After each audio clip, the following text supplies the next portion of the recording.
2 महीना का पढ़ना हो गया, क्रिया होगा, चौव्यार होगा, सामायिक का, प्रतिगण का, व्याख्यान का, छोड़ दो। व्याख्यान का पढ़ना बोलो, तब का पढ़ना देखा, व्याख्यान का पढ़ना देखा, हाँ, प्रतिगण का पढ़ना देखा, सामायिक का पढ़ना देखा, ये सब पढ़ना शुरू हो गया। कहने का मतलब यहाँ पर पुराण सावक अविरतिधर सावक की ये बात हुई, और अविरतिधर सावक वो अपने जीवन में कहीं पर भी कुछ भी करेगा नहीं तो अंतिम चरण में वो फेल बनेगा। तो यहाँ 3 शब्द हमारे पूर्ण होते हैं। सत्य क्या है? आपने किसको सत्य माना? आपके संसार को, आपके परिवार को। आज सुबह अजीव पंडमणा ये शब्द पे आधारित अजीव तत्व और जीव तत्व में क्या डिस्टेंस है? आप जीव हो, यानी आपका देह अजीव है। आप जीव हो, आप जीव चैतन्य युक्त हो, आप में चेतना है, आप में मोमेंट है, आप में संवेदना है, आप में कोई लागणी है, आप कुछ अनुभूति कर रहे हो, आप जीव हो। तो जीव को जीव की अनुभूति हो रही है कि अजीव की अनुभूति हो रही है? जीव जीव को ही प्रेम कर रहा है कि अजीव को भी प्रेम कर रहा है? अजीव का द्वेष नहीं है, लेकिन अजीव का राग भी नहीं है। अजीव तत्व जिसमें न कोई प्राण है न कोई चेतना है, लेकिन हमारी वो मिथ्या भावना, हमारी वो भ्रमणा, हमारी कलाओं में खोट आई है, हमारी क्रियाओं में अज्ञान छिपा हुआ है। इस वजह से हर अजीव तत्व को लेके हम उसके पीछे पागल बन गए, और हर अजीव तत्व को लेके उसके पीछे युद्ध और संघर्ष की हर जगह पर हम मैदान खड़ा कर दिया, उतर गए। सोना चला गया, रोने लगे। बीमारी आ गई, रोने लगे। पैसा चला गया, जमीन पर किसी ने हुकूमत कर दी, किसी ने लूटपाट कर दी, रोने लगे। किसी ने हमें कुछ नहीं दिया, हमारा था तो भी हमारा हक का, हम ना सगा भाई था, उसके संघर्ष पे हम चले आए। ये सब क्या था? पैसा, जमीन, परिवार, देह। ये जीव था क्या? जीव था। अब मिथ्या भ्रमणा को दूर करने का तरीका सिर्फ आपको विचार चाहिए, या विचार के साथ आपका खुद का साक्षात्कार भाव चाहिए? शक्कर मीठी है वो जानना बहुत मामूली चीज है, उसे चख कर अनुभूति करना वो महत्वपूर्ण है। संसार असार है, या तो फिर इस संसार में सुख नहीं है, ये सिर्फ नॉलेज है, एक ज्ञान है, ये विचार है। लेकिन उस विचार को लेके जीवन में हर पल, हर वक्त, हर पल के करीब हम जब आते हैं तो वो जीवन यात्रा में हम क्या महसूस करते हैं, यानी कि शाश्वत यात्रा है या नहीं, वो हमें पता चलेगा। विज्ञान ने कला विकसाई, फिर भी आइंस्टाइन जैसा आदमी इतने सारे विकास करने के बावजूद वो ऐसा कह रहा है कि मैंने कई रास्ते ढूंढ लिए, जब रास्ते ढूंढे और मिल गए तब पता चला कि और रास्ते ढूंढने बाकी हैं।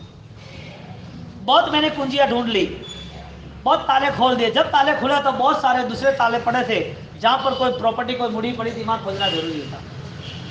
कोई ना कोई चीज हमें प्राप्त करनी थी, हमने प्राप्त कर ली। जब प्राप्त हुआ तब लगा कि अधूरा है, आगे कुछ है। यदि एक साइंटिस्ट अंतिम चरण में वो धर्म की महासत्ता को सत्य के नाम पर वो उजागर करता है, और ये बात यदि हमें पसंद आती है, तो हमारा वैचारिक स्रोत कौन सी दिशा को चुनने के लिए तैयार है? क्रिया के नाम पर हमने बहुत सारा काम किया, तो वो क्रिया चित्त में क्यों उजागर नहीं हुई? वो क्रिया हमारे चित्त को शांत करने के लिए क्यों नहीं तैयार हुई? वो क्रिया करने के बाद हमारे जीवन में कसाय, यानी कि विकृति, यानी कि द्वेष, यानी कि दोष, यानी कि नेगेटिव पॉइंट्स, वो दूर क्यों नहीं हुए? वो जांचना, परखना, वो खुद की ही तैयारी होनी चाहिए। यानी कि डिवाइन मेडिटेशन पावर आपको ध्यान करना है ना, माला से, स्थान से, बैठके से, जगह से, तब से आपको ध्यान करना है ना, बिना विचार के। धन्यवाद।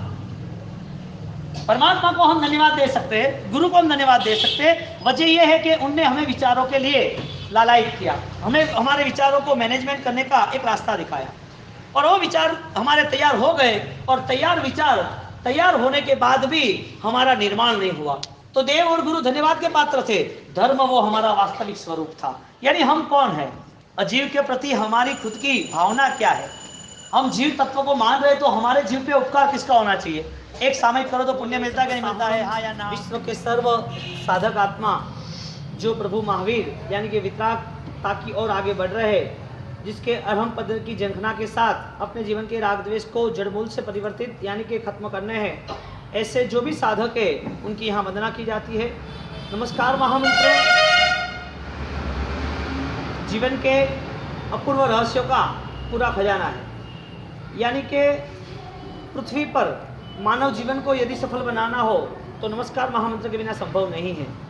तो नमस्कार महामंत्र ने संदेश दिया कि कहीं पर भी यदि आपके पास कोई भी देने के लिए चीज़ हो तो वो देते देते एक चीज़ जो मूल्यवान है वो भी देने की कोशिश करना। वो चीज़ देने के साथ वो चीज़ कभी ख़त्म नहीं होगी, बढ़ेगी। संसार की चीज़ देते देते शायद ख़त्म हो जाएगी। एक चीज़ आपके पास है जो नमो लोहे सफल सावणम पद के लिए आपको प्रेरित कर दे या तो आपको फलीभूत करती है। आप खुद वो सफल बन सकते हो और वो चीज़ है सहायता करना। वो चीज़ आपके पास हो सहायता करने की तो आप बार बार उसे बांटते रहना, कभी कम नहीं होगी, बढ़ती जाएगी। नमो लोहे सफल साहुणम साधक अवस्था में वो सहन तो करते हैं लेकिन सहाय करे वो साधु, ऐसी एक उपमा है। जो सहाय करे वो साधु, जो सहन करे वो साधु, जो सिद्धि का लक्ष्य लेके चले वो साधु। शास्त्रीय परिभाषा से सिद्धि का लक्ष्य यानी कि नमो लोहे सफल साहुणम, स्वाध्याय करते नमो वज्रयाणम, आचार पालन करते नमो आयर्याणम, आगे सिद्धि का लक्ष्य नमो सिद्धाणम। और अरिहंत परमात्मा ने जो भी मार्ग प्रदत्त मार्ग हमें मिला है उस मार्ग के आधारित हमें बार बार राग द्वेष को कैसे कमजोर करना, खत्म करना और उस राग द्वेष को देखने की हमारी एक संभावना जो है, जो हमारे विचारों की एक सामर्थ्यता है, उससे हम आगे बढ़ सकते हैं। यानी कि नमो लोहे सफल साहुणम वो हर वक्त बांटता रहता है ये पद सहायता। यदि नमस्कार महामंत्र से इतने सारे सूर्य की किरण, इतने सारे शुभ संदेश, इतने सारे प्रकाश की ओर हम आगे बढ़ना चाहते हैं तो नौकार मंत्र का संदेश और नौकार मंत्र का संदेश मिलने के बाद जीवन में निर्मित हुई पल्लवित अवस्था, क्योंकि नौकार गुणवान जीवन के लिए ही है और गुणवान जीवन यदि वो समझ सकता है तो वो निर्मित कर सकता है। तो यहाँ नमस्कार महामंत्र ने गुणवान जीवन की तरफ ज़्यादा से ज़्यादा लोगों को आकर्षित किया कि आपके जीवन में यदि कोई भी आराधना हो, आपके जीवन में कोई भी कर्तव्य हो, आपके जीवन में यदि कोई जिम्मेदारी हो, आपका जीवन यदि सफलता के और आगे बढ़ना चाहता हो तो नौकार के जो भी रहस्य है इसमें से एक ही आप चुन लो। 108 गुण, 108 गुणों के अंदर, पॉजिटिव पॉइंट के अंदर एक एक जगह पर दूसरे अनंत अनंत भाव भरे हुए हैं, अनंत गुणात्मक है नमस्कार महामंत्र। 14 प्रयोग का सार कैसे बोला होगा? नमो लोहे सफल साहुणम, नमस्कार हो लोक के सर्व साधुओं को। एक को, दो को, तीन को, चार को, हजारों को करने जाओ तो तुम्हारे पास टाइम नहीं है। हजारों को वंदन तुम टाइम होने के बावजूद भी तुम्हारा शरीर बल साथ नहीं देगा, काम नहीं कर सकते। 1000 साधु को वंदन करने का शरीर बल भी है, टाइम भी है, लेकिन 1000 साधु नहीं मिलेंगे। तो ये सब अवस्था से हम बिछड़े हुए दूर है। तो भगवान ने रास्ता बताया कि तेरे पास यदि तेरे मन में गुणों का आकर्षण है, तेरे मन में यदि सही विचार अपने जीवन को सफल बनाने के लिए है, यदि आपको खुद को नमस्कार महामंत्र के प्रति अगाध प्रीति और प्रतीति है तो उस प्रीति और प्रतीति के नाते आपका प्रयास भी उस तरफ ही होना चाहिए, सार्थक।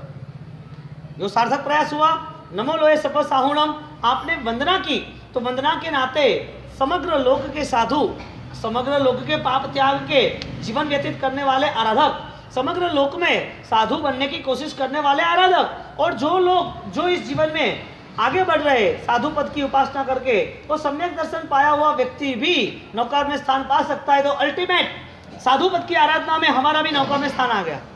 ऐसे देखने जाओ तो पंचपद की ही यहाँ पर ज़्यादा से ज़्यादा हमारी बात चल रही है। नमो अरिहंताणम से नमो लोहे सफल साहुणम 5 पद की बात कर रहे हैं, लेकिन श्रावक भी वो नौकर का आराधक इसके लिए बन सकता है कि उसके पास नमो सप पाव पराशरों का पद है। उसको पता चला कि पाप है, मुझे छोड़ना चाहिए, लेकिन वो भी पता चला कि पाप छोड़ने के लिए, पाप तोड़ने के लिए यदि कोई स्थान हो तो नमो लोहे सफल साहुणम है, क्योंकि साधु के बिना तो वो आगे भी नहीं बढ़ सकता, उसको बढ़ना नहीं है।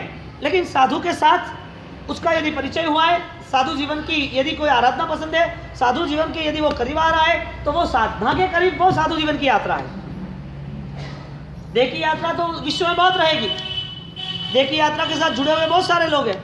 तो गुरु का देह मिला तो गुरु के देह मिलने के साथ उनकी सेवा वयाज का भाव भी मिला। उनकी सेवा वयावच करते करते जिन शासन की गरिमा कैसे बढ़े, इसमें हम हर वक्त यदि सहायता करते, चाहे जीव दया हो, चाहे वयावच हो, चाहे करुणा हो, चाहे आगे बढ़ के करुणा का विशाल ध्रोत अनुकंपा हो, इसके सहारे जिनने भी आराधना की वो नौकार महामंत्र का आराधक है। यानी कि देखने जाए तो आजाद देश, स्वतंत्रता जिसको भी मिली है वो एक भौगोलिक स्वतंत्रता मिली है। भौगोलिक स्वतंत्रता के नाते कहीं बंटवारे हो गए तो कहीं पाकिस्तान चला गया या दे दिया, कुछ भी हो, लेकिन यह भौगोलिक स्वतंत्रता देश को जब आज़ादी मिली और आज़ादी के रात के दिनों में जब जश्न मनाया और वो जश्न मनाने के पीछे लोग पागल हो गए, इनकी गुलामों की जंजीरें सब टूट गई, हमको आज़ादी वास्तविक स्तर पर मिली ही नहीं। हमारे पास शायद भौगोलिक और देश की आज़ादी मिल गई, लेकिन हमारे मानव जीवन में मानवता की आज़ादी नहीं मिली। मानव अभी गुलाम बना है मानवता से। मानवता उसके जीवन में विकसित नहीं हुई। जो करुणा भाव कहते हैं, जो सहायता भाव कहते हैं, जो नमो सर्वसाधारण पद कहते हैं, यदि मानवता विकसित होती तो ये यहाँ पर दुखी न रहते, यहाँ गरीबों के बांटने के लिए बेकारी न रहती, भोजन न रहता और ज्यादा परेशानियों से लोग जीवन व्यतीत न करते। ज्यादा लोग यहाँ पर सड़ रहे, इसकी वजह यह है कि मानव है लेकिन मानवता नहीं है, तो वह स्वतंत्रता कैसी? व्यक्ति को एक पिंजरा दे दिया जो अदृश्य है और अदृश्य पिंजरे में वो बैठ गया और उसे लग रहा है मैं स्वतंत्र बन गया। यहाँ पर गरीबी, बेकारी, भूखमरा, व्यसन, व्यभिचार और सारे न्यूसेंस अशिक्षा के नाम पर विश्वविद्यालय खड़ी हो गई, लेकिन विश्वविद्यालय में वो शिक्षा प्रदत्त नहीं हुई जिस शिक्षा से मानव जीवन का एक निर्माण हो सके। आजादी कहेंगे ना, करुणा नहीं रहती, अनुकंपा नहीं रही, इंसानियत मर चुकी। क्यों? विकास कौन सा? विनाश की ओर।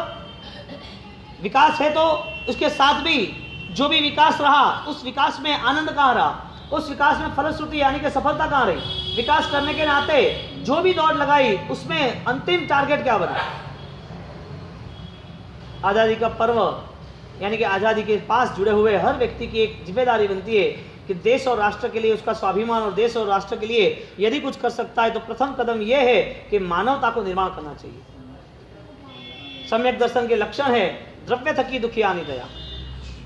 यदि आप किसी दुखी व्यक्ति को देख रहे हो और दुखी व्यक्ति को देखने के बाद वो व्यक्ति की आप सहायता कर रहे हो तो समझ लेना आप गुलाम नहीं हो, वरना आप विचारों से गुलाम हो तो आपको मिली हुई आज़ादी भी काम की नहीं है। कि आपके विचार गुलाम बन गए फिर आपकी आज़ादी क्या काम की? आपको एक बड़ी सी जेल दी जाए 5-10 किलोमीटर की बड़ी लंबी चौड़ी, वो जेल में आप रहे और उस जेल में आपको अच्छी फैसिलिटी दी जा रही है, लेकिन आपको 1 किलोमीटर के आगे निकलना नहीं है, या तो आपकी जो जेल है उसमें 5000 फुट की जगह है उसमें से आगे निकलना नहीं है। क्यों? आपको सब कुछ अनुकूलता मिली लेकिन स्वतंत्रता नहीं मिली। आप इसे स्वतंत्रता कहेंगे? आज़ादी कहेंगे? क्यों? 5000 स्क्वायर फुट में कितनी भी फैसिलिटीज हो, कितनी भी सुविधा हो, लेकिन वो सुविधा के नाम पर कुछ भी नहीं है। सुविधा होने के बावजूद भी उसे पता है कि मुझे बाहर निकलना नहीं है।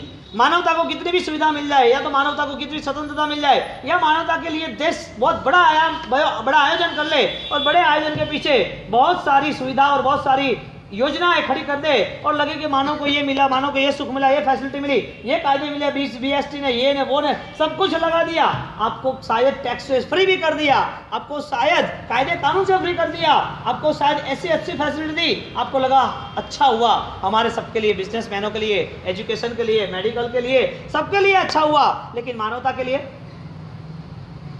सब कुछ होने के बावजूद मानवता नहीं होगी तो यानी कि व्यक्ति स्वतंत्र होता है या तो आज़ादी मिलती है, आज़ादी के पीछे शायद उसकी कोई ना कोई शक्ति काम लगी हुई थी, आज़ादी के पीछे शायद बड़े बड़े मिशन और कमीशन के सामने उसने फाइट भी दी होती है, लेकिन मानवता के नाते वो गुलाम रहा। मानवता स्वतंत्रता में आ गई तो फिर वो मानवता चारों दिशा में हर जगह पर हर पल खड़ी रहेगी मानवता।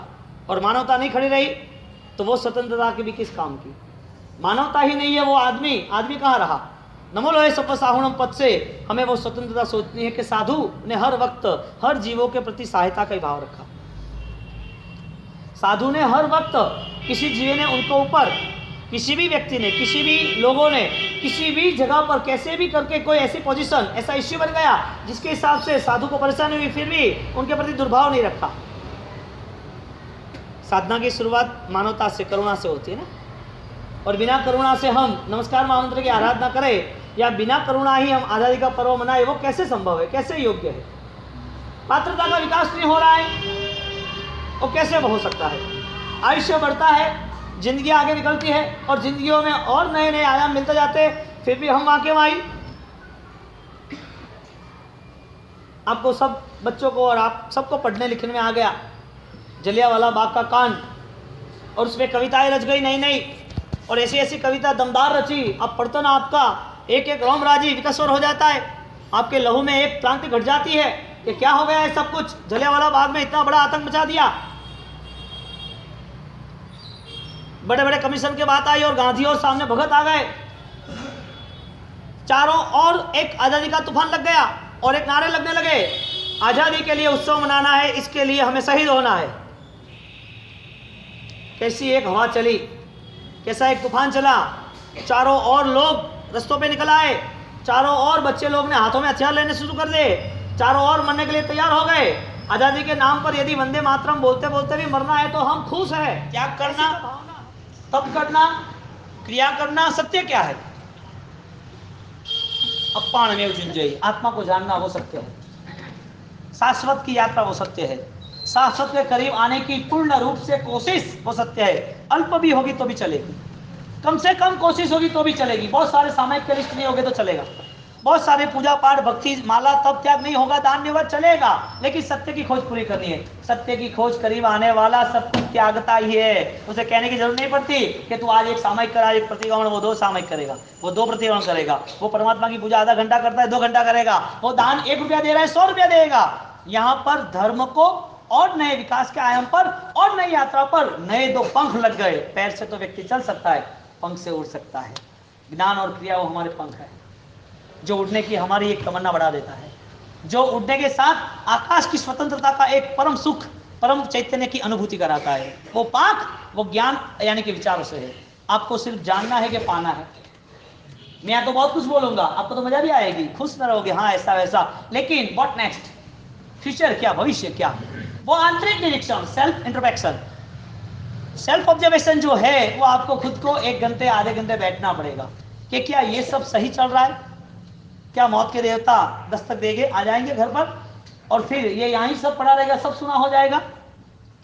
हाँ, ये काया कांच का कुंभा, नहक तू देख के फूलता, पलक में फूट जावेगा, पता जू डाल से गिरता, पता जू डाल से गिरता, जगत है स्वार्थ का साथी, समझ ले कौन है अपना, समझ ले कौन है अपना। संसार देह से जुड़ा हुआ है और देह से पूरी बात कर ली। क्या ये लग रहा है कि सत्य हमारे करीब आ रहा है या सत्य के करीब हम आ जा रहे हैं? एक ही बात है, आपको थॉट्स क्लियर करने या आपको साक्षात्कार करना है। विचारों में परिवर्तन आया लेकिन अनुभूति नहीं आई तो विचार बदल गए कि हाँ ये करना है, ये अच्छा है, ये गलत छोड़ना है, क्या हुआ? लेकिन प्रभु महावीर के 2500 साल हो चुके, 2600 साल, और उस अवसर पर जो व्यक्ति दीक्षित नहीं हुआ फिर शिक्षित हुआ, दीक्षित नहीं हुआ शिक्षित हुआ, शिक्षित होने के बाद भी दीक्षित की भावना रखी, ऐसे अभय कुमार जैसे संत की भी आत्मा बने। बहुत सारे आत्मा ऐसे निकल पड़े प्रभु महावीर की परंपराओं में विचारों को लेके, और उस विचार को लेके वो अमरता तक पहुंच गए। ये इतिहास बन गया प्रभु महावीर के अनुयायियों का। नदी में बाढ़ आता है ना, पूर बाढ़, इतनी तूफान आती है, वो नदी सीधी सागर को मिलती है, क्योंकि उनका जो स्वरूप है वो उभर आता है। एक छोटा बीज भी होता है ना, वो बीज ने थोड़ा उसका कद बढ़ गया, उसको पता चला मुझे वृक्ष बनना है, फाड़ दिए पोपड़े उसके और वृक्ष बन गया। एक इंसान वो भगवान बनने की कोशिश करता है ना, तब उसके मन में करुणा अहिंसा के इतने भाव आते हैं कि जगत के सर्व जीवों के प्रति संभाव और निष्कसाई की प्रवृत्ति करता है। जहां तक वो नॉर्मल बनता है, वो क्षमा भावों से अपनी आत्मा को परमात्मा की महावीर की यात्रा तक वो ले जाता है, यानी कि मंगल कामना शुरू हो गई। ये है बीइंग, बोलो नदी का पूर्व समुद्र तक, बीज वट वृक्ष तक, और अपनी मानव की आत्मा परमात्मा तक। लगता है एक कदम निकले हम। परमात्मा कौन थे? एक साइंटिस्ट अपनी कलाओं के बाद उसे अधूरा लग रहा है, एक क्रिया करने वाले व्यक्ति उसे अधूरा कुछ नहीं लग रहा है। आपका प्रतिक्रमण, आपका सामयिक आपको अधूरा नहीं लग रहा है, आपकी पूजा, आपकी भक्ति, आपकी माला अधूरी नहीं लग रही है, तो ऐड क्या करना है, उसमें क्या सम्मिलित करना है, क्या पा सकोगे? आपकी दृष्टि, यानी कि आपका दृष्टिकोण, आपका पूरा वैचारिक पूरा बंधारण, आपने जहां पर भी रुचि रखी, आपने जहां भी लगाव रखा, आपने जहां आसक्ति रखी, वहां आपकी पहुंचने की तैयारी हो गई। मैं वहां जाऊं, मुझे वो मिलेगा, मिल गया। अधूरा नहीं लग रहा है ना, कि अधूरा है, कि पूरा है। आप जहां खड़े हो, आराधना के नाम पर, क्रिया के नाम पर, विचार के नाम पर, आप जहां पर हो, वो चाहे कितने सालों से भी हो, लेकिन आज से शुरुआत नहीं करोगे तो शायद भविष्य की शुरुआत नहीं होगी। अभी नहीं तो कभी नहीं। शुरुआत कहाँ से करोगे? शुरुआत किससे करोगे? अपने आप से करोगे, अपने करीब रहने वालों से करोगे, अपने रोज प्रतिदिन जो हमारे साथ जो भी परिस्थितियां जो भी घटना घटती है उससे करोगे। बोलो, ध्यान एक ही घंटा करना है कि 24 घंटे करना है? सत्य के मेरे प्यारे भारतवासियों के पर्व पर कहना चाहता हूं कि विश्व में कई सारे देश हैं, पर एक ही भारतवर्ष जिसे माँ का दर्जा दिया गया है। ये मिट्टी हमारी माँ है, इस देश की माँ। इस मिट्टी के चंद्रशेखर आज़ाद, शहीद आज़म भगत सिंह, राजदेव, सुखगुरु किया है। पता नहीं गुरु भारत कब बनेगा। सदियों से धर्मगुरु भारत था और रहेगा, क्योंकि धर्म, संस्कृति और मोक्ष की परिरूपणा सिर्फ भारत की भूमि से हुई है।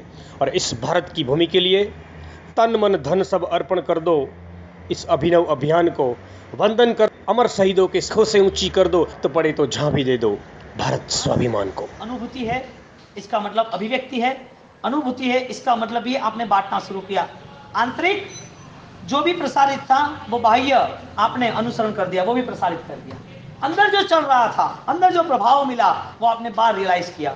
यानी कि प्रभु महावीर जैसे, परंपरा में कई ऋषि मुनियों जैसे, जिनको कुछ अनुभव मिला वो अनुभव बांटते रहे। यानी कि जिनने जो जो बांटा वो वापिस आके मिल गया। जो भी बांटा, खुशियां बांटी, खुशी मिली, बांटते रहे, मिलता गया, और मिलने के साथ साथ खुशियां बढ़ती गई। आपके पास बांटने के लिए कुछ है। आप जो नाम है वो नहीं मैं कह रहा हूं, आपको मैं देख रहा हूं वो नहीं है। आपके अंदर छिपी हुई एक अपार धन की संपदा है। आपके अंदर अपार धन है जो शाश्वत है। वो बहुत कुछ बांट सकता है, लेकिन बहुत बड़ा दुर्भाग्य, उसे कुछ बांटना ही नहीं आया। वो लूटता ही रहता है लालसाओं के नाते। मुझे ये मिलेगा, मुझे ये मिलेगा, मुझे वो मिलेगा। और उसने सौदा कर दिया क्रिया के नाम पर। बोलो, यहाँ कुछ त्याग करते हो और देवलोक में कुछ पाना है, तो वो सुखवादी को देवलोक के स्वर्ग के सुख बने मिले, मोक्ष के सुख मिलेंगे? आज सुबह की ये बात थी। अपनी क्रिया आप करते हो, वो क्रिया से क्या मिलेगा? सत्य छोड़ो, धर्म छोड़ो। आपको एक लॉजिक दे रहे, क्रिया से क्या मिलेगा? जवाब दो। क्रिया से पुण्य मिलेगा। ओ, क्रिया से पुण्य मिला, पुण्य से क्या मिलेगा? बाहर बहुत सारे लोग दुखी है क्योंकि पुण्य नहीं है इसके लिए। सामग्री धन की कम है, भौतिक सामग्री कम है, अनुकूलता कम है, घर परिवार, खाना बैठना उठना सोना कपड़ा बहुत कम है। क्यों कम है? पुण्य नहीं है। आपका पुण्य आपको मिल गया, कम या ज्यादा पुण्य तो है। आपको जो पुण्य मिला और वो पुण्य में आप जुड़ गए हो, वो पुण्य मिलने के साथ अब जो क्रिया से किया हो पुण्य, पुण्य से मिली हुई भौतिक सामग्री, अब वो सामग्री आपको कहां ले जा रही? यानी ऑल्टरनेट, आपका पुण्य आपको कहां पर ले जाके खड़ा रख रहा है? बोलो, धर्म की क्रिया मिथ्या भावों से की, बिना विचारों के की, अज्ञानों से की। वो धर्म की क्रिया करने के साथ पुण्य मिला, पुण्य के साथ जुड़ा हुआ था संसार। संसार की सामग्री मिली, जैसी सामग्री मिली ऐसे पाप शुरू हो गए। ऐसे पाप शुरू हो गए क्योंकि आपके विचारों में आसक्ति परिपूर्ण है। यानी धर्म का सौदा किया। बोलो, आपकी धर्म क्रिया क्या दिलाती है? अब वापिस आपको वो क्वेश्चन चैतन्य तक तो नहीं पहुंचाती ना। आत्मा के दर्शन, ज्ञान, चारित्र के गुण है, वो तो आपके उजागर नहीं हो रहे ना। यदि हो रहे हैं तो उसकी भी एक अवस्था है। यदि आत्मा के गुणों के करीब पहुंच रहे हैं तो वहां ज्ञानियों ने गुणस्थानक का विकास का क्रम बताया कि उसके अनंतानुबंधी प्रसार, उसके मन में रही हुई गलत धारणाएं, उसके मन में छिपे हुए अनंत काल के मिथ्या भाव, इनके मन में जो भी कुछ भी चहल पहल हो रही थी गलत पापों के लिए, वो सब अब कंट्रोल हो जाएगी, खत्म हो जाएगी, शांत हो जाएगी। ये सब विसर्ग होने के बाद एक अनुभूति का स्तर खड़ा होगा। ये दर्शन, ज्ञान, चारित्र के करीब आने के लिए आपकी जो सोच बनी वो आपका परम चैतन्य, आपका चित्त वो आपका चैतन्य है। आपके चित्त में छिपे हुए विचार वो आपका अध्यात्म है। आपके विचार और चित्त से की हुई धर्म की प्रवृत्ति वो आपकी आराधना है। बोलो, आराधना, अध्यात्म, चैतन्य। आप कहां पर पहुंचे? अब आप कहां खड़े हो आप तय करो। सुख चाहिए, धर्म के नाते सौदा कर लो, नो प्रॉब्लम। लेकिन वो सुख के नाते बहुत कुछ मिल जाएगा और आपको पता भी नहीं चलेगा कि यही सुखों ने मुझे बहुत लंबी पाप की दुनिया दे दी, बहुत लंबे दुखों के भोज दे दिए, बहुत लंबे। पता ही नहीं, एक 50-100 साल की छोटी सी जिंदगी, इसमें 2, 4, 5 लोग करीब के मिल गए जिसे हम फैमिली कहेंगे, और वो फैमिली मिलने के बाद हमें इसकी आसक्ति और लालसा, उनको संभालने के लिए सब कुछ व्यवस्था, उनके मोह को, राग को पूरा करने के लिए धन कमाना, धन के लिए मोह करना, मोह के लिए झूठ, गलत, चोरी, चपाटी, लूटफाट, सब कुछ करने के बाद हमको लग रहा है हम सुखी है। ये सब पाप का कर्जा कौन उतारेगा? ये जुर्म की सजा कहां होगी? कोई है कि नहीं कर्मवाद? प्रभु महावीर को मानने वाले, कल्पसूत्र और सुपन को उतारने वाले, दर्शन करने वाले, उसको पता नहीं है कि प्रभु महावीर का संदेश क्या था, किसके लिए हो रहा है सब कुछ। आपके अपने हैं इसके लिए हो रहा है कि आपके वो पराए हैं? आपके अपने हो तो सुरक्षा बनाते, या आपके अपने हो वो आपको घायल करते? आप संसार में आपके करीब जो भी है फैमिली मेंबर, उसके आप करीब हो, या आपके वो करीब है वो आपकी सुरक्षा कर रहा है या वो घायल कर रहा है आपको? स्वयं की आराधना को निर्मित करने के लिए ज्ञान के बिना तो चलना ही नहीं। जिनने भी क्रिया पकड़ लिए ना, उनके जीवन में चंचलता, बहिर्भाव, सब कुछ प्लस माइनस दिखेगा। जिसे अनुभव हुआ है स्वाद का, मिठास का, वो कभी बोलेगा कि खट्टा है? जिसने शक्कर चखी है वो क्या बोलेगा ये खट्टा है, एक तूरा, एक खारा है? क्यों? उसके हर वक्त क्या जवाब हो गया? कोई भी पूछेगा तो ये मिठाई है। जिसने आराधना तय की है वो कहेगा ये बाह्य भाव अच्छे है, बहिर्भाव में जाना। अब जो जीव धर्म से जुड़े हैं लेकिन सम्यक ज्ञान से नहीं जुड़े हैं, अब बताओ आत्मा और पुद्गल का भेद बताओ।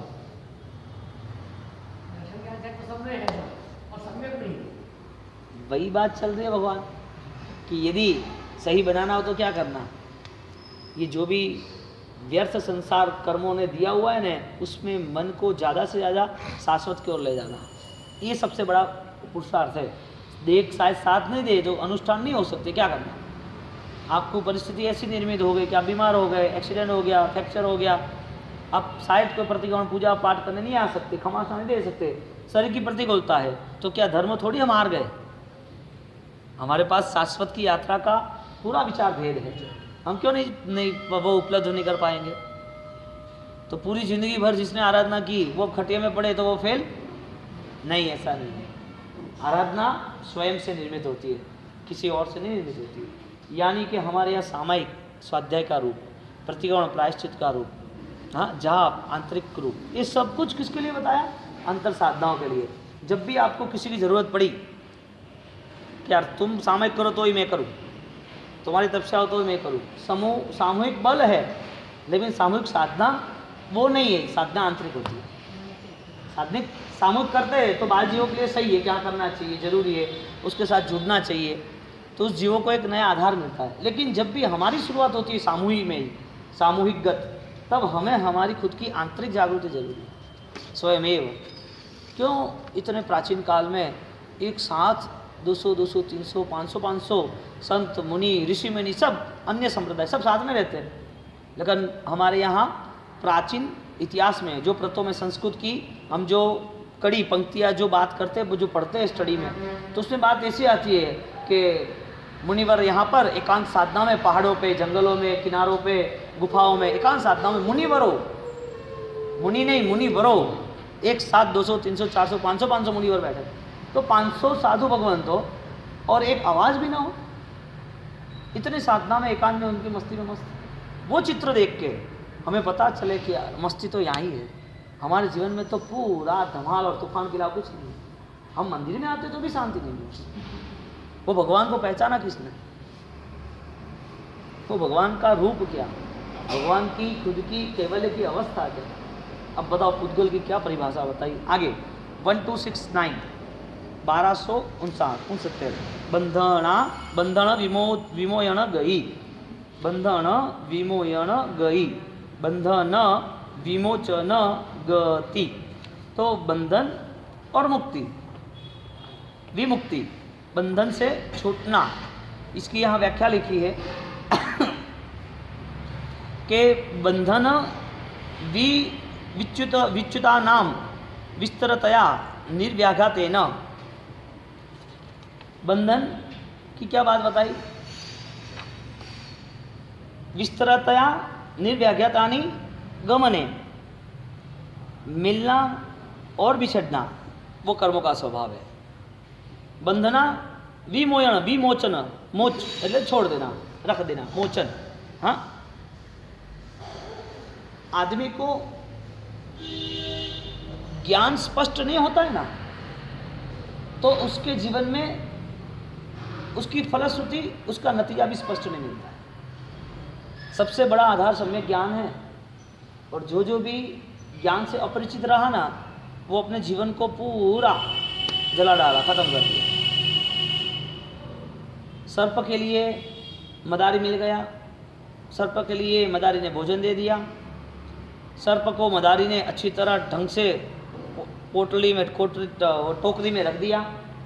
उस टोकरी में रखा हुआ सर्प, उनको मिली हुई अनुकूलता, उनको मिली हुई सुरक्षा जंगलों के प्राणियों से, अन्य कोई दूसरे मदारियों से, अन्य कोई भोजन न मिलने के कारण जो भोजन मिला, ऐसी सुविधा, अनुकूलता और ऐसी सुरक्षा यदि एक मदारी दे रहा है तो उसके लिए उचित है या नहीं है? सर्प के लिए बंधन है या भगवान? उसको मुक्ति चाहिए, तो मुक्ति के नाम पर कोई भी संघर्ष हो तो वो चला लेगा। वो डर में रहेगा, दूसरा कोई सपेरा आएगा, कोई मार डालेगा, कोई उसकी हत्या कर देगा, भोजन भी शायद नहीं मिलेगा, अंदर अंदर लड़ाई झगड़े करके वो खत्म हो जाएगा। स्वतंत्रता का छोटा जीवन सही या बंधन का बड़ा जीवन सही? 6 घंटे में बिखर जाने वाला नेचुरल फूल बनना है कि हजारों दिनों तक प्लास्टिक के फूल ही रहना है? डुप्लीकेट जीवन जीना है कि ओरिजिनल जीवन जीना है? बंधन में ही रहना है कि मुक्ति तरफ आगे बढ़ना है? तो जो ज्ञान है, उस ज्ञान से पता चलता है कि बंधन या मुक्ति है। ज्ञान नहीं होगा तब तक वो क्रिया भी बंधन बन जाएगी, धर्म के नाम की क्रिया वो भी बंधन बन जाएगी, क्योंकि धर्म के नाम की क्रिया ने वो विचार नहीं किया, वो ज्ञान उपार्जित नहीं किया, जिसकी वजह से उसे आत्मा की मुक्ति का शाश्वत स्वरूप, यानी जिन शासन की मूलभूत जो भी सोच, मूलभूत जो भी विचारधारा, मूलभूत जो भी धर्म व्यवस्था सिद्धांत है, उससे वो अपरिचित रहा। अब आपके पास धर्म है, धर्म के नाम के तीर्थ और स्थान भी है, क्रिया भी है, लेकिन जब स्व निरीक्षण किया जाए, आंतरिक निरीक्षण किया जाए, तो देखने जाए तो हमें निष्फलता की ओर ही आगे कदम होते। एक खाली एक बहुत गहराई तक सोचे कि मृत्यु होती है तो मृत्यु के बाद क्या होगा, गहराई तक सोचे। हम जैन शासन के किन से, कौन से बोध को लेके हम आगे निकल रहे हैं? बोध क्या हमारे पास? तो जैसे सर्प को बंधन है, ऐसे आत्मा को कर्म का बंधन है। आत्मा को कर्म का बंधन इतना लंबा है, इतना लंबा है कि ये जो मिला है ना, इस सागर में बूंद ही मिला है। इस संसार का चक्रवर्ती का सुख, या राजा महाराजा का सुख, या देवलोक का सुख, इस संसार में मिला हुआ अद्भुत पैसे का, संपत्ति का, रूप का, बल का, बुद्धि का जो भी सुख है, वो सागर में बूंद समान सुख है। विराट जो सुख है मोक्ष का, उसे तो हम देख भी नहीं पाए, उसे पाने की हमारी आकांक्षा नहीं है, हम बूंद में ही पड़े रहे, हम वही बूंद के बंधन में ही पड़े रहे। हमको बूंद ही रहना है बस। कितने क्षण के लिए बूंद रहती है? पल भर के लिए, क्षणिक है ना। मिला हुआ ये सुख से भी विराट सुख मोक्ष का है। इस सुख में जो भी सुख छिपा हुआ है, उसमें मुझे यदि आत्मा की अनुभूति मिल रही है, संसार के सुख में रहने के बाद आपको लगा कि निष्प्रज्ञता चाहिए, आपको लगा 12 व्रत धारण करने हैं, आपको लगा कि 12 व्रत धारण के साथ मुझे और तप त्याग में जुड़ जाना है, ये जो संसार में रहने के बाद ये सुख का जो आविर्भाव हुआ, ये सुख की जो आकांक्षा, अभिलाषा थी, अब एक बूंद का भी ये सुख यदि पता चला तो विराट समुंदर आपके सामने खड़ा ही है। लेकिन पता होना चाहिए, बूंद की 2 ही अवस्था है, या तो विराट या तो विनाश। आत्मा की 2 ही अवस्था है। यदि ये जिन शासन पाया और बोधपूर्ण जीवन बना तो शाश्वत यात्रा निश्चित। बोध नहीं पाया, ज्ञान नहीं पाया, तो सब लोग यूं ही सड़ते हैं, मरते हैं। बंधन विमोचन गई, बंधन विमोचन गति। तो भव का बंधन यानी कर्म का बंधन, कर्म का बंधन यानी कि यहाँ मिला दुख या सुख, ये बूंद जैसा है, बस उसे अब थोड़ा सा चेंज करना है कि मेरा विराट आत्मा का शाश्वत सुख है, उसकी यात्रा कब शुरू होती है। यानी इधर रुकना नहीं है, ये जो मिला है उसमें फंसना नहीं है, ये जो भी है उसमें अपन बार बार इसकी ही चिंता करते। भगवान ने ना बोला चिंता नहीं, चिंतन, पीसफुल लाइफ, आत्म शांति के परम उपाय। जो चीज़ से आपको लेना देना ही नहीं है उसके पीछे दिमाग क्यों खराब करना है? मुझे वो बताओ, पहाड़ ऊंचा क्यों? अब उसके लिए दिमाग खराब करना? ऊंचा क्यों? बस सोचो। हाँ, समुद्र खारा क्यों?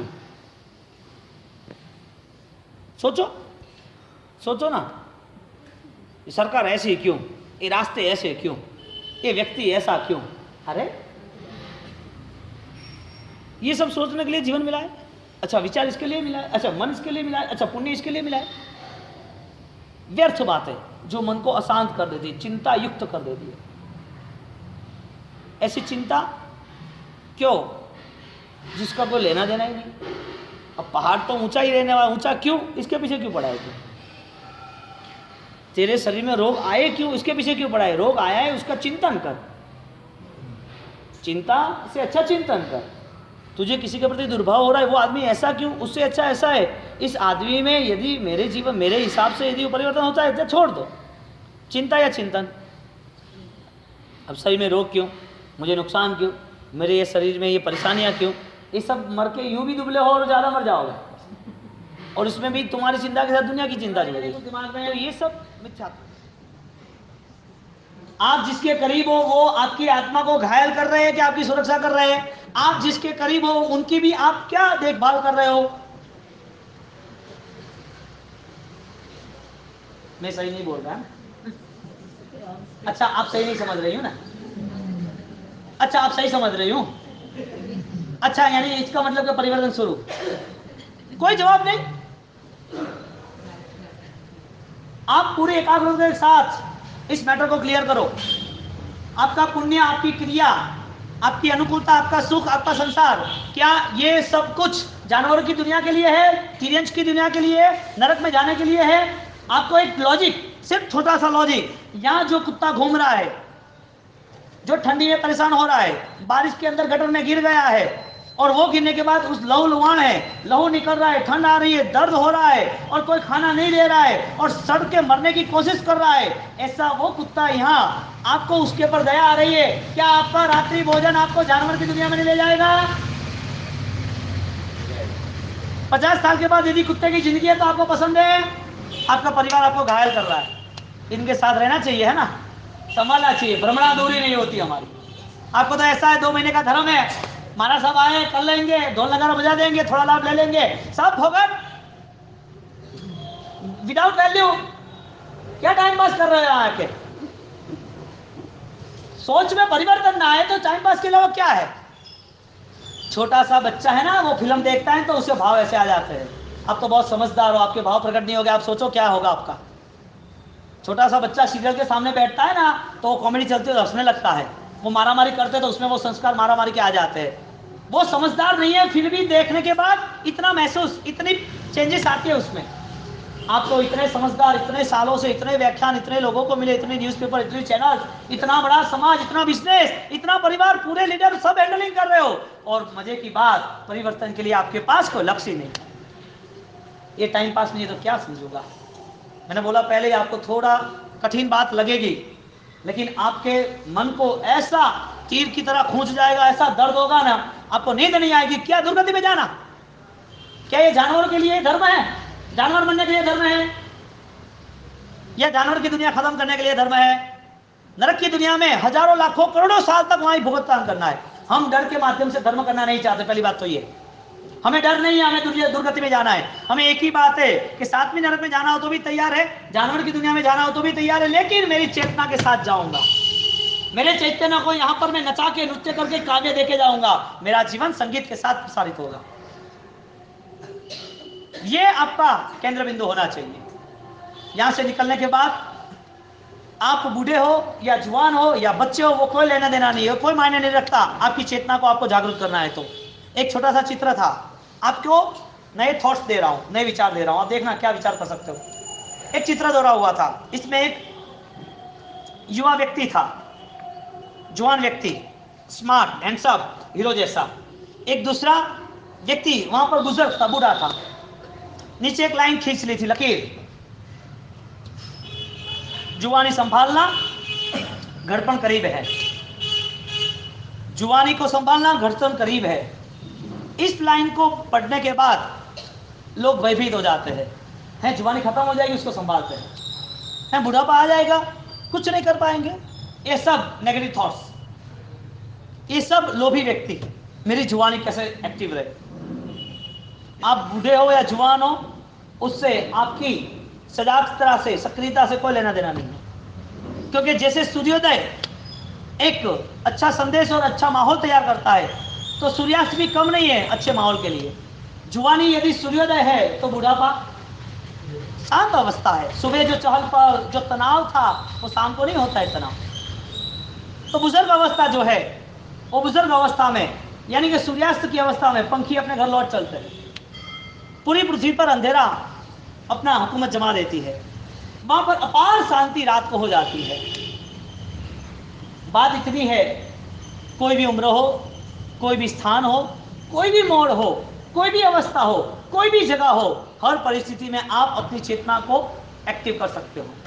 आपके अंदर छिपी हुई सत्ता भाव में दर्शन ज्ञान चारित्र के गुण है, वो सामने जो भी दुनिया आ रही है, उस दुनिया को लेके आप अपना खुद का कोई ना कोई व्यक्तित्व, कोई ना कोई निर्माण कर सकते हो।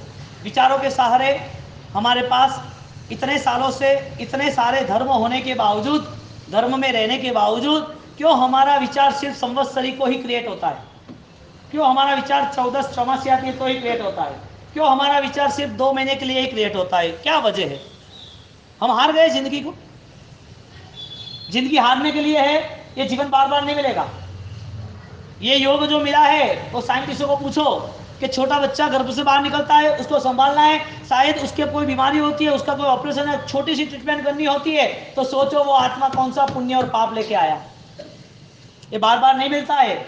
हमारे यहाँ तीसरे चौथे कर्मगंध के अंतर्गत, यानी कि राजेश्वरी महाराज ने दूसरे भाग के कर्मगंध के अंतर्गत अल्प बहुत्व, मिनिमाइज मैक्सिमम, वो चीज बताइए कि इस पृथ्वी पे कौन सी चीज ज्यादा और कम है। सबसे कम से कम 100% में 0.00001% सिर्फ इंसान है, जो 700 करोड़ है, जो आपको ज्यादा लग रहा है।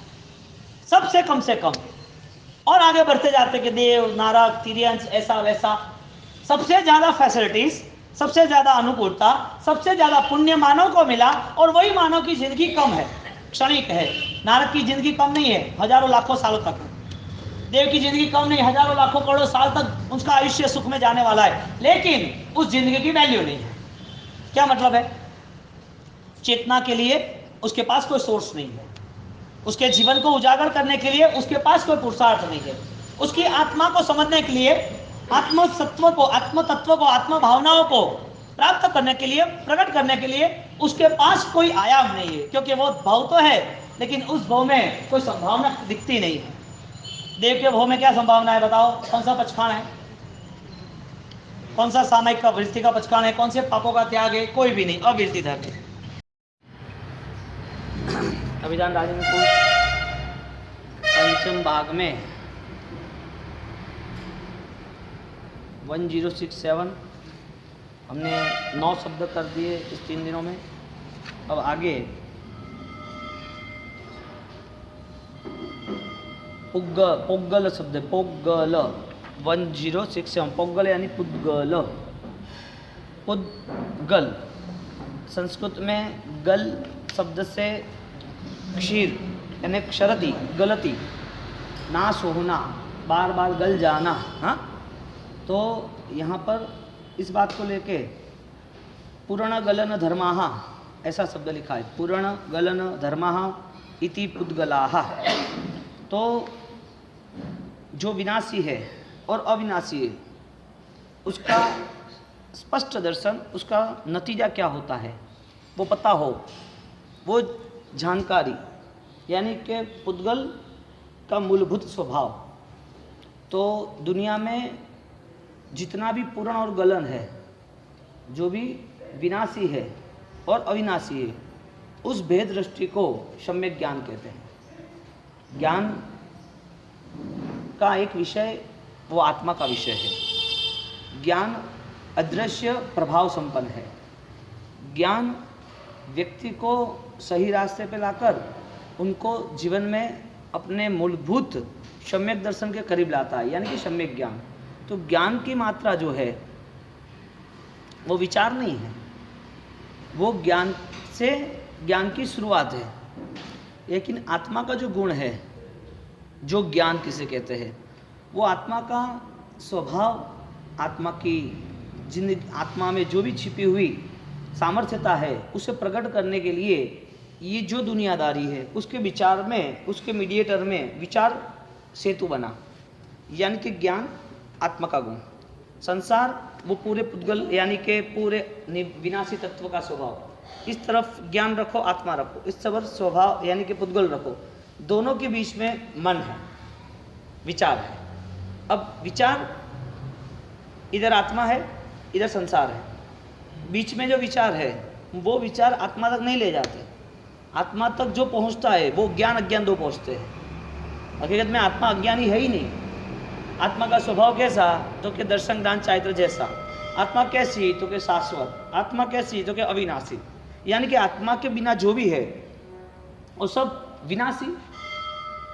तो आत्मा का स्वभाव अविनाशी के विनाशी, ज्ञान का स्वभाव विनाशी के अविनाशी, ज्ञान अविनाशी, अनंत ज्ञान, अनंत दर्शन। हाँ, तो ज्ञान का स्वभाव, ज्ञान कैसा है, जो कभी नाश नहीं होने वाला है।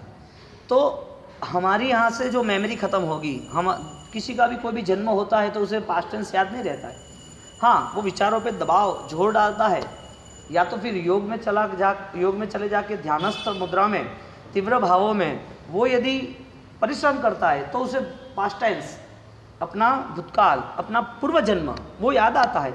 उसे याददाश्त को क्या कहेंगे, मेमोरी कहेंगे ना, विचार कहेंगे ना, ज्ञान कहेंगे ना। वास्तविक वो जो ज्ञान है ना, वो ज्ञान यदि आत्मा के गुणों से युक्त, उससे कंसल्टिंग, उससे जॉइंट होता तो पूर्ण ज्ञान बन जाता। यानी कि वो सम्यक ज्ञान, वो सम्यक दर्शन, वो सम्यक चारित्र, वो सीधा केवल ज्ञान तक ले जाता। तो वो जो मीडिया बना, विचार, मेमोरी, पास्ट टेंस, पूर्व जन्म, वो जो विचार बना, वो विचार मन ने किया। क्यों किया, क्योंकि उसके पास वो अच्छा कर्म था। यानी विचार नाम का भी कर्म है, मन नाम का भी कर्म है, और आपकी जो भी सामने परिस्थिति निर्मित हुई, सब कर्म है। कर्म से मुक्त होना वो आत्मा का स्वभाव है।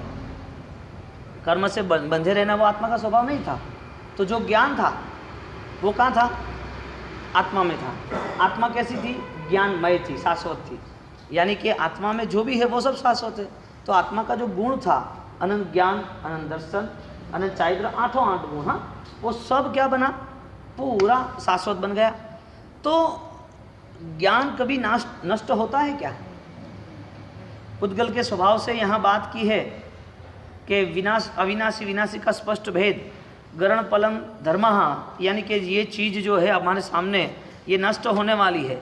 तो हम थोड़े गहराई तक जाए तो ज्ञान क्या नष्ट हो सकता है? ज्ञान का पुद्गल है? ज्ञान पुद्गल नहीं है तो भूतकाल में आपके पास जो मेमोरी थी वो क्या हुआ, वो नाश क्यों हुआ?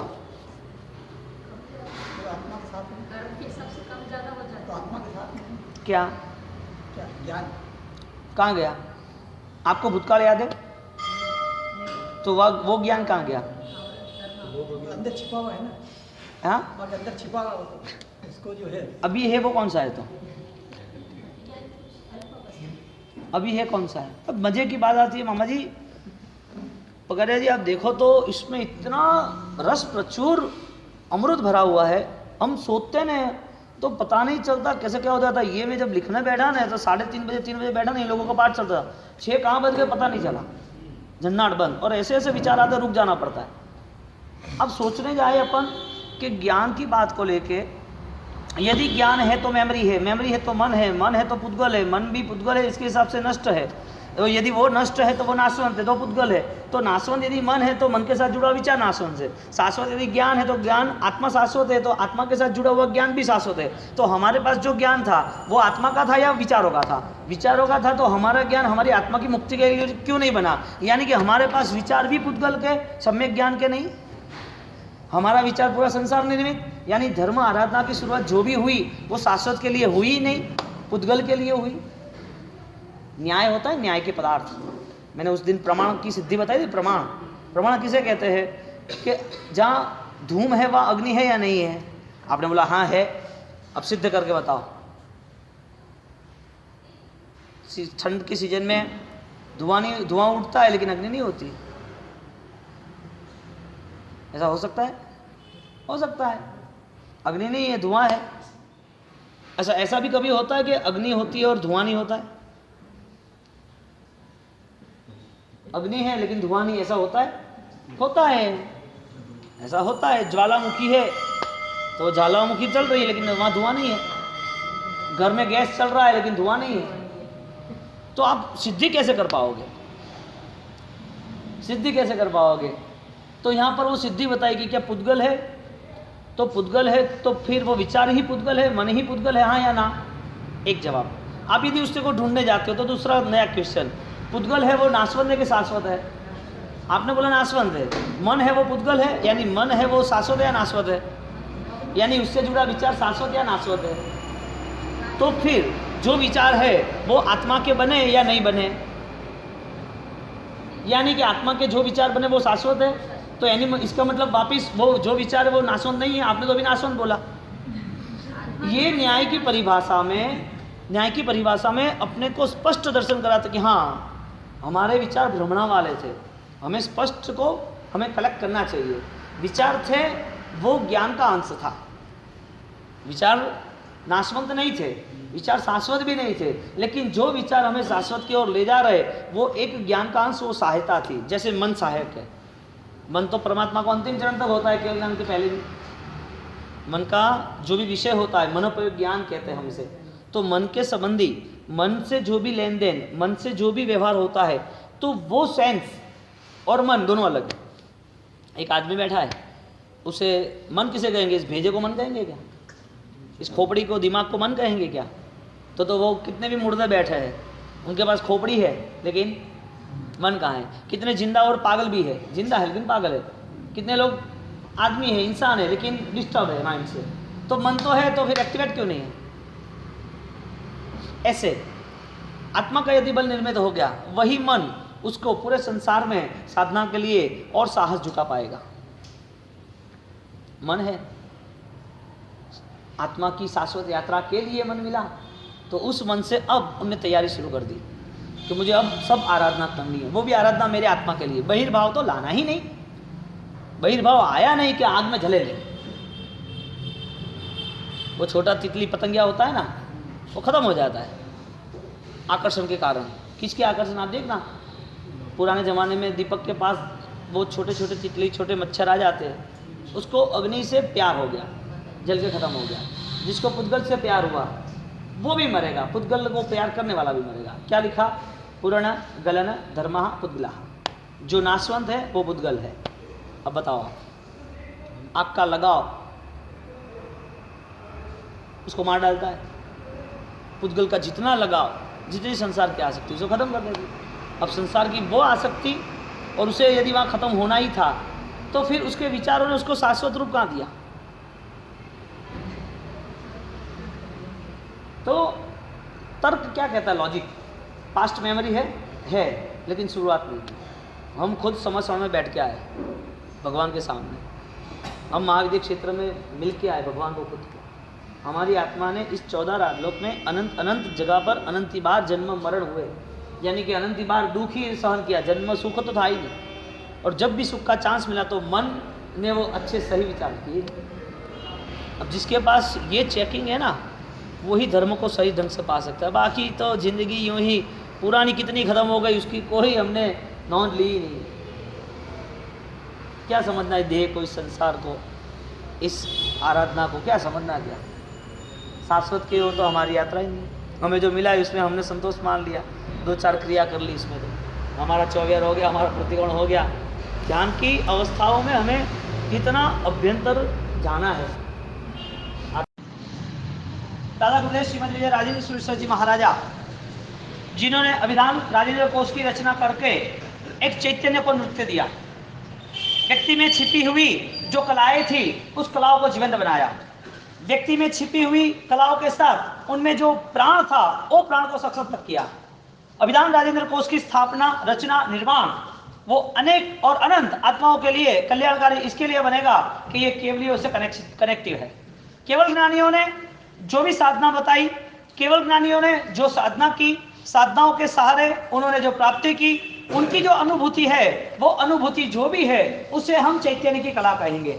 चित्त जो साथ दे रहा है कलाओं को विकास करने के लिए, यानी कि क्रियाओं के विकास के लिए, हम क्रियाओं को कला कहेंगे। जिसने भी क्रियाओं के साथ अपना जीवन जोड़ दिया है, जिसने भी क्रियाओं के साथ अपना मन जोड़ दिया है, जिनने भी क्रियाओं के साथ समय को जोड़ के वो आगे निकल रहा है, जिनने भी क्रियाओं हर साल हर वक्त करता ही रहता है, जिंदगी के हर वक्त हर पहलू में क्रियाओं के साथ जुड़ना उसका स्वभाव हो गया है, ऐसे व्यक्तियों के लिए क्रियाओं का जन्म देने वाली जो कला है उसे हम चैतन्य कहेंगे, जिसे हम विचार कहेंगे, जिसे हम ज्ञान कहेंगे। ऐसे राजेंद्र सूरी महाराजा ने जो विचार के स्तोत्र हमें यहाँ पर दिए हैं, जो प्रदर्शित हो रहे, जिनका अनुसरण हम कर रहे, इसमें एक ही बात स्पष्ट रूप से हमारे सामने आ रही है कि व्यक्ति चित्त से यदि सही ढंग से यदि स्वीकार कर रहा है क्रिया को, तो ये इस सदी का सबसे बड़ा आश्चर्य है। इस सदी का सबसे बड़ा आश्चर्य है। सदी यानी कि परमात्मा महावीर देव के काल के बाद पंचम आरा, सदी यानी सेंचुरी तो है, लेकिन पंचम आरा का सबसे बड़ा आश्चर्य यह है कि इंसान ने अपनी कलाओं को विकास देने के लिए जो रास्ता दिखा, वो रास्ता कलाओं का था, चैतन्य का था, नृत्य का था, संगीत का था, काव्य का था, निकल पड़ा यात्रा को। क्यों? क्रिया के बाद उसके पास और नए धर्म का जन्म है। क्रिया का जन्म तो रोज नया होगा, आपने यहाँ कुछ सुन लिया तो नई क्रिया करते रहोगे, लेकिन क्रिया के जन्म से कुछ लेना देना इसके लिए नहीं कि क्रिया इस जीवन को खत्म होते ही वो खत्म हो जाने वाली। क्रिया जीवन समाप्ति के साथ ही समाप्त हो जाने वाली है, लेकिन क्रिया में छिपी हुई शक्ति, सामर्थ्यता, क्रिया में जो बल है, वो बल यहाँ से नई यात्रा तक लेके जाएगा। तो जो भी कला का विकास हुआ उसमें दो रास्ते रहे। एक रास्ता रहा विज्ञान का, साइंस का, जिसने कलाओं का विकास किया, और कलाओं के विकास के पीछे पूरा जीवन, हजारों लाखों अरबों रुपये और हजारों लाखों लोग वो जुड़ गए, आगे निकल गए, फिर भी अधूरे। आइंस्टाइन मृत्यु के पहले 2 दिन पहले उसने अपने मित्र को ये बात की, उसकी बायोग्राफी में बात है। कला की बात चली, इसके लिए साइंस की बात कर रहे, और ये बात चली कि मेरा मृत्यु हो तो रहा है, मैं अभी लंबी यात्रा पे निकल जा रहा हूं, मेरा जीवन अभी लंबा है भी नहीं, तो मृत्यु के पहले मुझे अनुभूति हो रही है कि मैं जो पाया है, मैंने जो उपलब्धि प्राप्त की है, वो सब अधूरी है। क्योंकि वर्ल्ड जो है, दुनिया है, not by the thing but the thoughts, more than more other world, not by the thing. ये थॉट पे आधारित है, ये वस्तु पे आधारित नहीं है। जगत जो है, जो आप देख रहे हो, जो पुद्गल है, वो पुद्गल को देखना, ग्रहण करना इतना पर्याप्त नहीं है, इसके आगे विचार को भी लाना जरूरी है। ये जगत क्या है, इसके विचार से मैं वंचित रह गया, और लास्ट मेरे आयुष्य के अभी जितने भी पल बाकी है, वहां से मुझे ये लग रहा है कि मुझे और खोज करनी थी। यानी साइंस को भी धर्म के बिना कोई भी कॉम्प्रोमाइज, कोई रास्ता, कोई सुधार नहीं है, कोई सुझाव भी नहीं। उन्हें सुधार करना था, उनको समझौता करना था कोई खोज के लिए। उनको पता चला कि हमारी सत्य की खोज अभी भी जारी नहीं हुई। तो जो भी प्राप्ति हुई, जो भी कला का विकास हुआ, एक साइंस की कला का विकास हुआ, ऐसे अध्यात्म के नाम पर जिसने भ्रम पैदा किए हैं, जो भ्रम में जुड़ गए, उसने थोड़ी धर्म अनुष्ठान की आराधना कर दी, तो वो क्रिया को, वो कला को उसे धर्म मान लिया। धर्म वो सत्य की खोज है। धर्म करने वाला व्यक्ति वो आत्मा के शुभ भावों के करीब आ रहा है। धर्म करने वाला व्यक्ति वो प्रलोभन से कहीं नहीं जुड़ता है, क्योंकि धर्म एक वास्तविक विचारों के स्तर पर आधारित नई दुनिया है, जो हमने पूर्व के भावों में जो पाई नहीं थी, क्योंकि पूर्व के भाव में अवसर थे लेकिन परिश्रम नहीं था। पूर्व की यात्राओं में, पूर्व के आयुष्य में, वर्तमान में, अभी भी, कल के दिन लेके पूर्व के पूरे जन्म तक के जितना भी हमारा समय धर्म क्षेत्र में व्यतीत किया, उसमें हमारे पास लॉट ऑफ इंफॉर्मेशन थी, लेकिन is the only knowledge not to B.